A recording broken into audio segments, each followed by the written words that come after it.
welcome back to my YouTube channel Tanya's Learning Ledger. Today we are continuing with our topic that is evolution and fundamentals of business.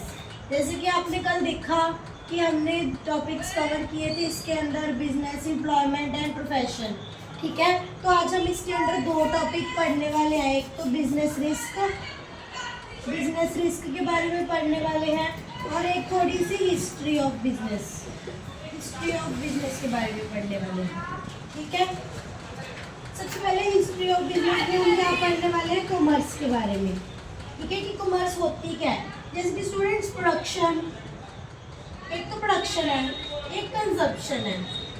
ये जो दोनों चीज़ें हैं, production and consumption, आप क्या समझते हैं, क्या ये दोनों चीज़ें एक ही जगह पे हो जाती है, जहाँ पर चीज़ बनती है वहीं पे कंज्यूम हो जाती है? नहीं, ऐसा नहीं हो सकता. कि मान लीजिए एक फैक्ट्री ए है, ठीक है, उसने मार्कर बनाया, या कोई फैक्ट्री है उसने ब्रेड बनाया. क्या जहाँ पर ब्रेड बना हो वहीं पे खा लेंगे और कहीं नहीं जाएगा वो? क्या जहाँ पे वो मार्कर बन गया उस फैक्ट्री में वो मार्कर यूज़ हो जाएगा? मतलब जहाँ पर जो चीज़ प्रोड्यूस हो रही है, बन रही है, क्या वो वहीं पे कंज्यूम हो रही है? नो, ऐसा नहीं होता. ठीक है, तो जो मतलब इन दोनों का जो अलग अलग होता है कि जो चीज़ प्रोड्यूस हुई है वो कंजम्पशन के लिए किस जगह पे पहुँचाना है, वो काम कौन करता है? कॉमर्स करता है वो बात. जैसे कि हमने कल क्या किया, कॉमर्स का मतलब हमने कल किया था, आप मेरे को लिख के बताना कमेंट सेक्शन में कि आपने जो पहले वाली वीडियो देखी उसमें आपने कॉमर्स की डेफिनेशन क्या देखी. ठीक है, तो हमने कॉमर्स की डेफिनेशन क्या की थी? कॉमर्स की डेफिनेशन की थी buying and selling of goods and services. Goods and services की जो बाइंग एंड सेलिंग होती है उसको क्या कहते हैं? कॉमर्स कहते हैं. ठीक है, और इसमें दो चीजें होती हैं. पहली तो होती है टू डू सेल परचेज, एक तो ये चीज होती है. दूसरी चीज क्या होती है कि सेल एंड परचेज में जो भी हर्डल्स आने वाली हैं, रुकावटें आने वाली हैं, उसको ओवरकम करना, या तो ओवरकम करना या कम करना या उन्हें ख़त्म करना, कुछ भी मान लो. ठीक है, तो हम इसमें ये पढ़ने वाले हैं. अब हमारा सबसे पहला टॉपिक इसमें क्या आ रहा है? सबसे पहले हम पढ़ेंगे थोड़ा सा हिस्ट्री. इसकी बिजनेस की हिस्ट्री क्या है. जैसे आप दुकान पे आप कोई चीज़ लेने जाते हो, हम अभी मॉडर्न अपने आज के ज़माने की बात करें, गूगल पे, फ़ोन पे, ठीक है, स्कैन कर दो, ऑनलाइन पेमेंट हो गई. कहीं आपको जाते हो, आपको पैसे उठा के लेके जाने की ज़रूरत है, या आप घर से पैसे लाने भूल गए, तो वो आपको ऐसा थोड़ी है, आपके पास मोबाइल है, आप ऑनलाइन पेमेंट कर देते हो. ठीक है, तो हम थोड़ी सी डेवलपमेंट ऑफ कॉमर्स कि कॉमर्स की डेवलपमेंट कैसे हुई, थोड़ा सा हिस्ट्री के बारे में पढ़ते हैं. ठीक है, जैसे कि आप जानते हैं कि सबसे पहले बार्टर सिस्टम चलता था. क्या चलता था? Barter system. इसका मतलब क्या है? इसमें ना कॉमोडिटी के बदले कॉमोडिटी एक्सचेंज होती थी. Commodity in exchange of commodity. ठीक है, मान लीजिए ये मैं हूँ, ठीक है, ये कोई अदर पर्सन, मैं भी नहीं, ये ए है, ये बी है.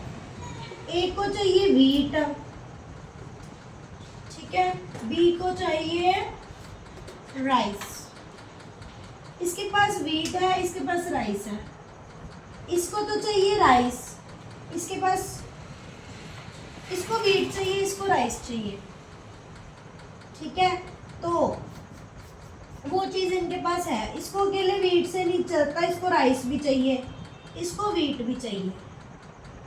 जो चीज़ें इनके पास है वो तो ये काम चला लेंगे, पर जैसे इसको राइस चाहिए, वो तो बी के पास है, ए के पास तो है ही नहीं, तो वो क्या कहेंगे, ए एक ऐसा बंदा ढूंढेगा जिसको इसका वीट भी चाहिए और जिसके पास राइस भी हो, जो इसको चाहिए वो चीज़ भी उसके पास अवेलेबल हो।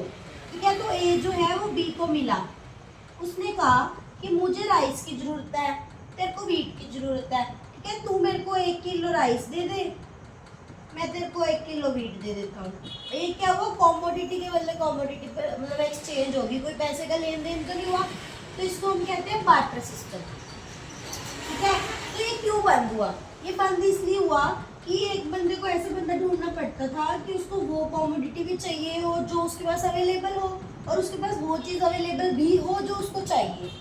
ऐसा तो नहीं होता एट ए टाइम कि जिस चीज़ की ज़रूरत है मुझे है वो आपके पास हो, चलो मान लिया कि जो चीज़ मुझे चाहिए वो आपके पास है, पर ऐसा तो नहीं हो सकता ना कि जो चीज़ मेरे पास है उसकी ज़रूरत आपको हो, तो ये चीज़ बंद होगी। तो इन्होंने कहा कि हमें एक मीडियम लाना चाहिए कि जिसको देख के हम कोई भी कॉमोडिटी परचेज कर सकें। ठीक है, तो सेकंड नंबर पे क्या आया, इन्होंने इसके बाद आए कॉइन्स, सिक्के। जैसे राइस चाहिए, उन्होंने कहा 2 सिक्के हैं इसकी वैल्यू, वीट चाहिए 3 सिक्के, फिर ये भी बंद हुए बाद में। ठीक है, इससे क्या हो गया, काम इजी हो गया, ढूंढना नहीं पड़ता था कि जिसको जो कॉमोडिटी चाहिए वैसा कुछ। तो इससे क्या हुआ, पर इसमें भी आप कहोगे मैम अब तो ये भी बंद हो गए, ऑब्वियसली ये बंद हो गए, क्यों, क्योंकि सिक्के जो होते हैं ना बहुत हैवी होते हैं, कैरी करने मुश्किल हो जाते हैं, तो फिर कॉइन भी बंद हो गए। ठीक है, इसके बाद तीसरे नंबर पे आई हमारी पेपर मनी। इससे क्या हुआ, वेट भी उठाना पड़ता था लोगों को। ठीक है, मतलब अपने पैसे तो जैसे ये टाइम तो आपने भी देखा है हमारी पेपर मनी चलती है। ठीक है, बट अभी देखिए ये और भी आगे जैसे हम बढ़ते जा रहे हैं, ठीक है, पेपर मनी भी बंद हो रही है, अब ज़्यादा प्लास्टिक मनी आ गई, एटीएम कार्ड्स वगैरह। ठीक है, ऐसा कुछ प्लास्टिक मनी आ गई। ठीक है, एक ऑनलाइन, हम यहाँ पर आके अभी रुक गए, ये टाइम तो चल रहा है ऑनलाइन वाला। ठीक है, ऐसा ये हमने थोड़ा सा डेवलपमेंट के बारे में पढ़ा कि मनी कैसे आई हमारी एग्जिस्टेंस में। ठीक है, और ठीक है, इससे क्या हुआ, हमारा जो ट्रांसपोर्ट एंड कम्युनिकेशन का भी डेवलपमेंट हुआ। देखिए अगर कोई चीज़ आती है ना तो वो अपनी एडवांटेज एंड डिसएडवांटेज दोनों लेके आती है। अगर बार्टर सिस्टम के बाद कॉइन्स आए, इसका क्या बेनिफिट हुआ, आपको ढूंढने जाने की ज़रूरत नहीं है। ठीक है, लेकिन आपको उठाने में भी तो हैवी उठा के लेके जाने पड़ते हैं ना। और प्लास्टिक मनी क्यों बंद हो रही है, बाय चांस किसी के साथ हमारा OTP पिन कोड ऐसा कुछ शेयर हो गया तो लॉस हो जाता है ना, तो ऐसा कुछ। ये थी हमारी थोड़ी सी डेवलपमेंट के बारे में हमने पढ़ा, कॉमर्स की डेवलपमेंट के बारे में। तो इसके बाद हम अपना एक टॉपिक पढ़ते हैं, indigenous banker, that is important topic students. ठीक है, इंडिजीनियस बैंकर्स के बारे में पढ़ते हैं थोड़ा सा। देखिए इंडिजीनियस बैंकर्स ये क्या होते हैं, इंडिजीनियस बैंकर क्या होते हैं बताइए। सो हम पढ़ रहे हैं इंडिजीनियस बैंकर्स के बारे में। तो स्टूडेंट्स इंडिजीनियस बैंकर क्या होते हैं, ये एक ऐसा पर्सन है या तो फर्म है जो मनी लैंड करता है और डिपॉजिट एक्सेप्ट करता है। ठीक है, इसके अंदर हमारा एक तो बैंकिंग सिस्टम भी आता है, नॉन बैंकिंग सिस्टम भी आता है। ठीक है, बैंकिंग में क्या, लैंड करना मनी, डिपॉजिट एक्सेप्ट करना। इसमें क्या आ जाते हैं, हमारे मर्चेंट आ जाते हैं, लैंडलॉर्ड आ जाते हैं, सरफदार आ जाते हैं। अगर मैं सीधा बताऊँ बैंक का काम क्या है, मैं आपको ये बैंकिंग सिस्टम वाला थोड़ा डिटेल में बताती हूँ।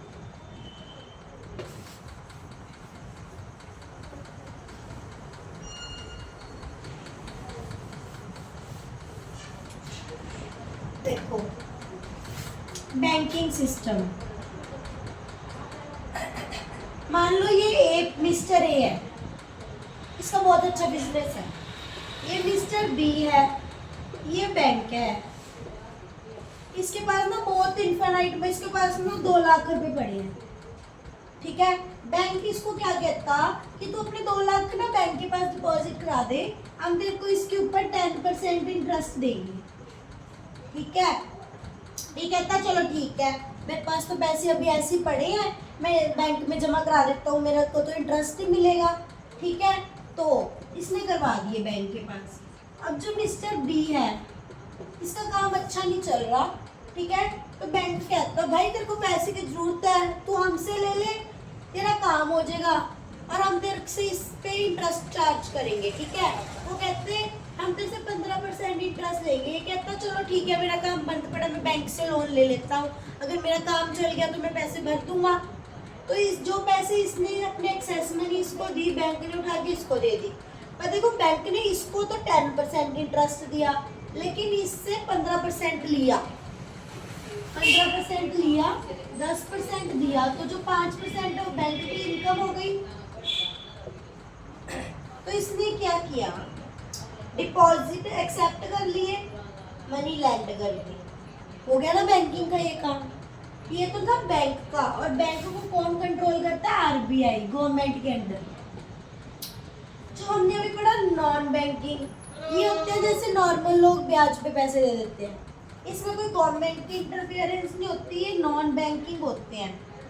पर लोग जैसे हम सोचते हैं ना कि हमें पैसे की जरूरत है, हमने किसी को कहा, वो कहता चल तू ले ले, बट मैं तेरे से इंटरेस्ट चार्ज करूँगा। जैसे कि मैंने कहा था मिस्टर ए के पास 2 लाख पड़े हैं, ये सोचे कि नहीं मैं बैंक को नहीं दूंगा, मैं तो खुद ही किसी नीडी को दे दूंगा पैसे, उससे इंटरेस्ट ले लूँगा। और इसमें क्या है, बंदा पैसे लेके भाग भी सकता है।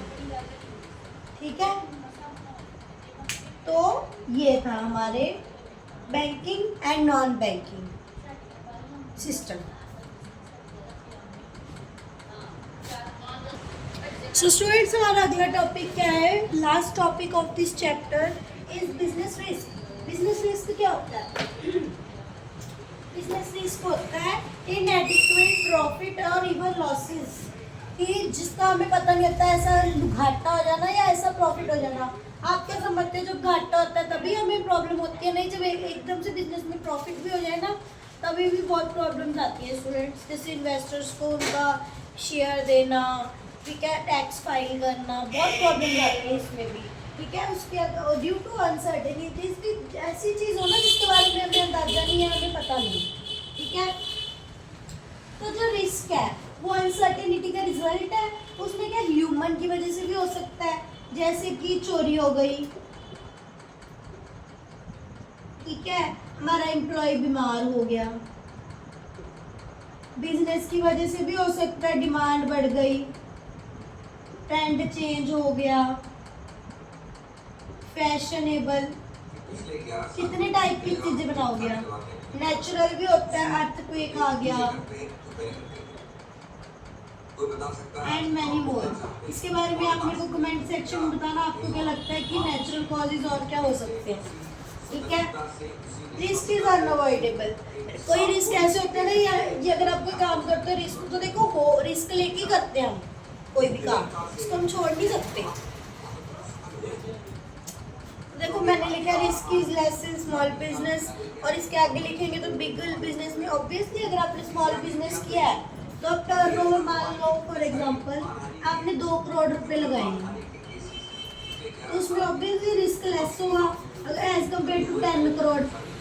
अगर आपको घाटा पड़ गया तो 2 करोड़ के ऊपर पड़ेगा, अगर आपको घाटा पड़ गया तो 10 करोड़ के ऊपर पड़ेगा। ये अमाउंट बड़ी है ना इससे, ये वाली। ठीक है, अगर हम रिस्क लेते हैं तो हमें क्या मिलता है, प्रॉफिट। अगर हम यही सोच के बैठ जाए कि नहीं हमें तो रिस्क है, हमें तो घाटा हो सकता है, लॉस हो सकता है, और हम बिना कोई रिस्क लिए कोई काम करें ना करें तो प्रॉफिट भी कहाँ से होगा? अगर कर लिया, मान लो हमने रिस्क उठा के काम कर लिया, अगर वो सही हो गया तो हमें प्रॉफिट होगा। ठीक है, तो ये था हमारा बिजनेस रिस्क टॉपिक।